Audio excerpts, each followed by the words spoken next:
अमित शहा हे लायक नसलेले गृहमंत्री अशी बोचरी टीका काँग्रेस नेते पृथ्वीराज चव्हाण यांनी केली आहे। अमित शहा अधिवेशनाच्या काळामध्ये संसदेमध्ये आलेच नाहीत, सभागृहाला सामोरं जायला तुम्ही घाबरता हे सिद्ध होतं असेही पृथ्वीराज चव्हाण यांनी म्हटले।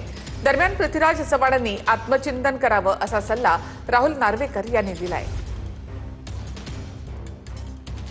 सामोरे यायला तुम्ही घाबरताय, येत नाही आणि कोण पळपुट आहे? मग आमचं म्हणणं काय की तुम्ही उत्तर द्या, पहिल्यांदा उत्तर दिले पाहिजे आणि उत्तर दिल्यावर आमचं समाधान झालं तर आम्ही काय म्हणणार नाही, पण तुम्ही करू शकत नाही ना।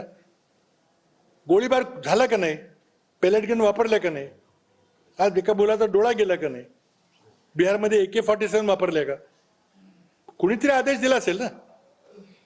तुम्ही सांगा ना मी नाही दिला, मला माहित नाही कोणी केलं, मग तुम्ही नालायक गृहमंत्री आहात म्हणून राजीनामा दिला पाहिजे।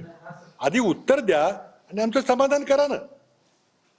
तुम्ही सभागृहात आला नाही हा घटनेचा अपमान आहे, लोकसभेचा अपमान आहे, देशाच्या जनतेचा अपमान आहे। विरोधकांच्या डोकी खापर फोडू नका।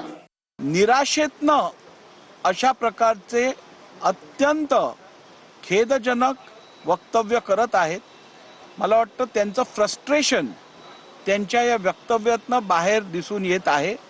त्यामुळे माझा त्यांना सल्ला आहे की आपण थोडं आत्मचिंतन करावं, शांतपणे आपण कुठे चुकलो आहे आणि लोकांचा विश्वास कसा गमावला आहे यावरती विचार केलं तर कदाचित इतर नेत्यांवर, इतर पक्षातील नेत्यांवर बिनबुडाचे आपल्याला खालच्या पातळीला जाऊन अशा प्रकारचे कमेंट्स करायला लागणार नाहीत।